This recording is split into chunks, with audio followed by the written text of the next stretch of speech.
আসসালামু আলাইকুম। সবাই ঈদের আনন্দ করে, ঈদের মার্কেট করে, কেনাকাটা করে, ঈদের পরে ঘুরে বেড়ায়, কিন্তু দোকানিরা দোকানেই বন্দি হয়ে থাকে। এটাই দোকানিদের জীবন। কাপড় ব্যবসায়ীরা সবার আনন্দ, যখন সবাই আনন্দ করে আর কাপড়ের দোকানদারিরা তখন তারা দোকানে বসে থাকে একটু বেচা কেনার আশায়। এটাই দোকানদারদের জীবন। এই দেখেন দোকানদারদের জীবন। আমি যেরকম বসে আছি, সবাই ঈদের কেনাকাটা করতেছে, ঘোরাফেরা করতেছে, আর আমরা দেখতেছি।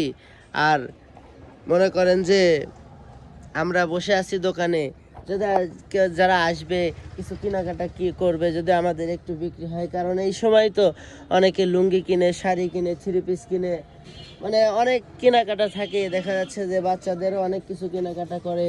দেখা যাচ্ছে মেহমান মেহমান হয়ে আসছে, বা অনেকে মেহমানদেরকে অনেক কিছু দিচ্ছে, জামাই বাড়ি থেকে লোকজন আসছে। আর সেজন্য আমাদেরকে দেখা যাচ্ছে বসে থাকতে হয়, দোকানে থাকতে হয়। আমরা দোকান ছেড়ে চাইলেও মানে ঈদের পরের দিন যে একটু যাব সেটাও যেতে পারি না। হ্যাঁ, আমরা দেখা যাচ্ছে দোকানে বসে আছি। তো এভাবে আমাদেরকে থাকতে হবে। সবার বেরানো শেষ হলে দেখা যাচ্ছে আমরা বেরানো শুরু করতে পারি।